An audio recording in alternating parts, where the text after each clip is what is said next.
Hello दोस्तों, नमस्ते। कैसे हो आप सब? उम्मीद है अच्छे होंगे। तो चलो शुरू करते हैं आज का क्लास एनपीटीसी 2024-25 मैथ्स का।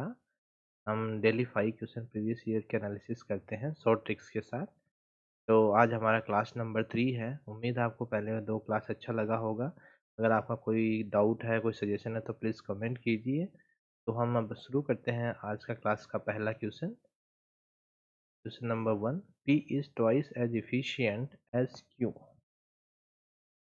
मतलब P Q takes 12 days to complete a job. If both of them work together, how much time will they take to complete the job? तो इसके अंदर आप एक एक आदमी का एफिशिएंसी निकालोगे, फिर सोल्व करोगे तो काफ़ी टाइम लगता है। आपको एक तरीका बताता हूँ, ध्यान से देखना। अभी इसने क्या कहा है, चलते ये दो आदमी लिख लेता हूँ। इसने क्या किया, P is twice efficient than Q। अभी मान लो ये बंदा Q कर रहा है 12 दिन में। ये डबल डबल इफिशिएंट है, मतलब डबल इफिशिएंट मतलब तो कम, इसके आधे दिन में काम कर देगा ना वो। नहीं समझे? मैं कहूँ कि क्यू से ये डबल इफिशिएंट है पी, तो क्यू 12 दिन करता है। क्यू 12 दिन में भी काम कंप्लीट करता है, तो ये डबल है तो डबल काम वो 6 दिन में ख़त्म करेगा ना। बोले कि बिल्कुल सही है। तो फिर आपको मैंने पिछली क्लास में बताया था टोटल वो कैसे निकालते हैं दोनों का एलसीएम। अभी आपको ये देखना कि आपने जो किया अभी तक वो सही है गलत, तो वो उसका चेक करने का तरीका। अभी देखो ये टोटल टाइम, एलसीएम इसका टोटल टाइम होता है, ये इसका टाइम है। तो इफिशिएंसी कैसे निकलेगा, टोटल टाइम बट्टा टोटल टोटल वर्क है, ये टोटल वर्क है 12, टोटल वर्क। तो total work divided by time, तो इफिशिएंसी आ जाएगा ये 1। तो अभी ये क्या हो गया, पी का इफिशिएंसी कितना है 2, और क्यू का इफिशिएंसी कितना है। इसने क्या कहा था, पी इज ट्वाइस, तो पी का डबल इफिशिएंसी हो गया हो। तो अभी टोटल कितना वर्क हो, टोटल यूनिट वर्क कितना है 12। अभी क्या बोल रहा है कि दोनों मिलके काम करेंगे, दोनों मिलके काम करेंगे तो दोनों अपनी अपनी एफिशिएंसी से काम करेंगे। ये 2 की एफिशिएंसी से काम करेगा, ये 1 की एफिशिएंसी से। टोटल कितना एफिशिएंसी हो गया, 3 एफिशिएंसी। तो कितना दिन में काम कंप्लीट होगा, 4 डेज में। सही। अगर आप एक एक पर्सन का एफिशिएंसी निकाल करोगे तो वो सब्जेक्टिव लेंथ ही चला जाएगा। Second question, A sold a toy in B at the profit of 15%. Later on, B sold it back to A at a profit of 20, then thereby gaining 552 rupees. How much did they pay for the toy originally?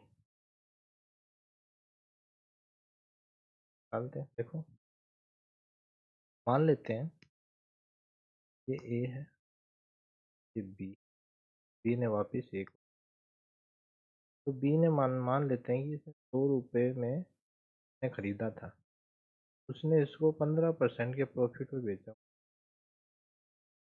115 रुपये में बेच दिया। तो 15%, 100 का 15% 15 रुपये होता है ना। तो ये हो गया। अब इसने क्या कहा है कि बी ने वापस ए को बेच दिया, मतलब बी का कॉस्ट प्राइस तो 115 है ना, इसने इसको बेचा कितने में, 20% में। तो 20%, अभी एक बार ये साइड में आप निकाल लेना, 20 का 115 का 20% मतलब 120 टोटल अमाउंट हो जाएगा। 20 निकालोगे फिर उसमें ऐड करोगे तो ऐसा निकालना सही रहता है। तो ये 2 बार, ये 23 बार, और ये 6 बार, कितना आ गया, 36 18 चल के 6 12 3 138। तो 138 रुपये में इसने, मतलब ये यूनिट में बात कर रहा हूँ, कुछ भी हमें पता नहीं है। अज्यूम किया है 100 रुपये से लेके वो 115 में बी को बेचा, फिर बी ने उसी को 120% के प्रॉफिट में 138 में बेच दिया, मतलब यूनिट में बेच दिया। अब ये क्या बोल रहा है, उसने 20, ये इतना समझ में आ गया ना, ये यूनिट्स है ना। 100 यूनिट्स में ए के पास था, उसने 115 में बेचा, फिर इसने 138 रुपये में वापस ए को बेच दिया, जो कि इसको 20% का लाभ दे रहा। अब ये क्या करा, 20% का लाभ दिया, प्रॉफिट दिया, तो उसने गेनिंग कितना, 552 रुपया। इसका कई तरीके हो सकते हैं, या तो हम ऐसे मान सकते हैं कि 20% का इक्वल टू 552 रुपया, ऐसे भी कर सकते हैं टोटल सवाल। लेकिन जो मैं आपको ये समझाना चाह रहा हूँ उस पर ध्यान दीजिए। 100 रुपये का माल उसने 115 में बी को बेचा, बी ने 115 में माल 138 में बेचा। तो अभी यहाँ कितना यूनिट का उसको प्रॉफिट हुआ? तो 15 15 30, 30 और 8 23, 23 हो गया। 23 यूनिट का प्रॉफिट हुआ। और प्रॉफिट का वैल्यू कितना दे रखा है? 552। आप इसको 20 से निकालो, दूसरा मेथड है। अगर आपको वो चाहिए सब्जेक्टिव टाइप तो कमेंट कीजिए, मैं वो भी बता दूँ। तो ये उसने यहाँ से 115 से 138 कितना का डिफरेंस है यूनिट का? 23 यूनिट का। ठीक है। तो 23 यूनिट का वैल्यू कितना दे रखा? 552। एग्जाम में अगर ये रेशियो मेथड करोगे ना तभी आपको टाइम बचेगा। तो एक यूनिट का कितना हो गया? 2 और ये 4, है ना। तो 23 यूनिट इसने बढ़ा, कितना वैल्यू? 23 यूनिट का वैल्यू कितना? 552। तो एक यूनिट का वैल्यू कितना? 24। तो इसने पूछा क्या है? हाउ मच डिड ए पे फॉर द टॉय ओरिजिनली। तो टॉय ने हमें कितने यूनिट पे सेल स्टार्ट किया था? 100 पे। ठीक है। तो हमारा एक यूनिट का वैल्यू कितना है? 24। तो 100 का कितना आएगा? तो इंटू 100 कर दो, आ गया 2400। होप ये समझ में आएगा। एक बार रिपीट कर देता हूँ।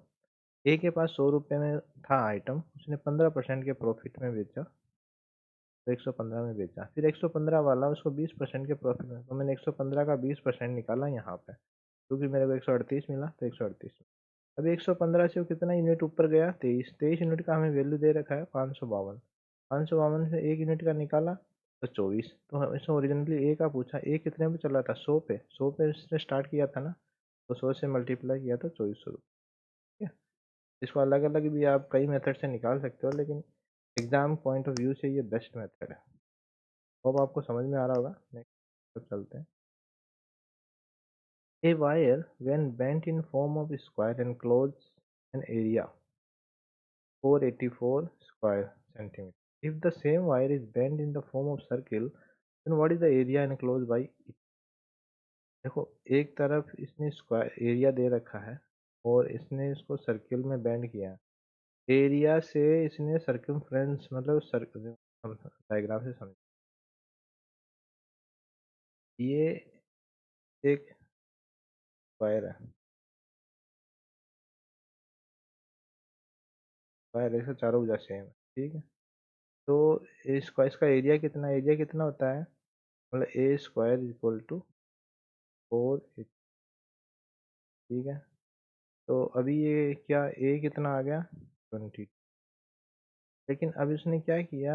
एरिया का यूज नहीं किया, उसने इसका ये जो क्या बोलते हैं इसको, परिमाप, पेरीमीटर ना, ये पेरीमीटर को इसने इसको कैसे कन्वर्ट किया? इससे बना दिया। तो इसका टोटल लेंथ वो तो सेम ही रहेगा ना। टोटल लेंथ अभी जब मान लो यहाँ से मैं शुरू किया, तो ये मान लो ये 1 है, ये 2 है, ये 3 है, ये 4, तो ये 4 है ना। तो चाहे इसको मैं राउंड करूँ तो भी ये टोटल 4 ही आना चाहिए। फ्री नहीं तो समझ में आया होगा। तो ए बराबर ये आ गया। तो अभी मुझे ये एरिया ये नहीं चाहिए, ये अंदर का नहीं चाहिए जो कि अंदर का दे रखा। अभी इसका एक साइड मिल गया मेरे को। तो इसका क्या है? ये स्क्वायर का वो पेरीमीटर कितना होता है? स्क्वायर का पेरीमीटर होता है 4 गुना साइड, 4 इंटू साइड। तो 4 इंटू 22 कितना हो गया? 88। ठीक है। ये हो गया पेरीमीटर। अभी ये इसका टोटल पेरीमीटर, अभी इसने ये चारों इसका बॉर्डर आ गया, ये बॉर्डर का लंबाई आ गया। इसी लंबाई को हमने कन्वर्ट किया किसमें? सर्किल के पेरीमीटर। तो बॉर्डर का टोटल लेंथ होता है वो पेरीमीटर। ठीक है। अभी पेरीमीटर क्या होता है इसका? होता है 2 पाई r इक्वल टू 80। हो गया। तो अभी इससे ये तो 2 22/7 आर हमें निकालना है। तो ये 2 बार गया, तो आर इक्वल टू 14 आ गया। ठीक है। 14 सेंटीमीटर। ये क्या आया है? आर रेडियस आया, ये रेडियस आया। अब इसने क्या पूछा? What the area enclose by it, मतलब इस सर्किल द्वारा एरिया। एरिया का फॉर्मूला क्या होता है? आर स्क्वायर 22/7 इन 14 इंटू 14, क्या 2 बार 44 और 14, ये तो आपको सबको पता है। 16 है ना। अगर ऐसे भी नहीं हो तो 44 4 4 16। अभी क्या हो गया, ये 7 से 2 बार गया, 44 × 14। यहाँ तक भी आगे तो बस यहीं रुक जाओ, आगे मत करो। यूनिट यूनिट प्लेस का रूल लगाओ, तो यूनिट प्लेस पे क्या आएगा, तो 4 चौक 16, 16 इसी एक में है ना, तो ये एक ही आंसर। क्यों, मान लो ये तो मुझे तो पता था, आपको नहीं पता है, तो यूनिट प्लेस का फॉर्मूला लगाओ। तो इन दोनों का आपस में मल्टीप्लाई करो, 16 आया, तो यहाँ 16 एक ही ऑप्शन में है, तो ये टिक कर दो बस। अगर आपको ये सेशन अच्छा लगे तो लाइक कीजिए, शेयर कीजिए, सब्सक्राइब कीजिए। कोई डाउट हो तो कमेंट कीजिए। नेक्स्ट क्वेश्चन की तरफ बढ़ते हैं। What will the 14,000 amount to be in 2 years at the rate of 20% per annum if interest is compounded yearly?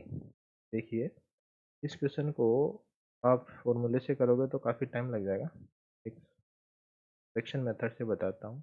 कभी भी ऐसा आ जाए तो पहले जो भी रेट दे रखी है उसको फ्रैक्शन में कन्वर्ट कीजिए। तो 20% है, इसको हटाऊंगा तो मैं 1/5 लिख सकता हूँ। इसका मतलब क्या है, 5 उसने इन्वेस्ट किया है, उसको मिला। ठीक है, मतलब 5 उसने इन्वेस्ट किया, 1 उसका इंटरेस्ट है, तो मैंने क्या किया, 5 इन्वेस्ट किया, इंटरेस्ट मिला के उसको 6 यूनिट मिला। ठीक है, ये रेशियो मेथड बोलते हैं इसको। मतलब 5 से उसको 6। ठीक है, अभी क्या हुआ, 1 साल का, 1 साल का होता है ये। अगर 2 साल का पूछे तो आपको पता ही है कि कैसे इंक्रीज होता है, कंपाउंड इंटरेस्ट स्क्वायर में इंक्रीज होता है। तो यहाँ क्या हो गया, 25 हो गया 36।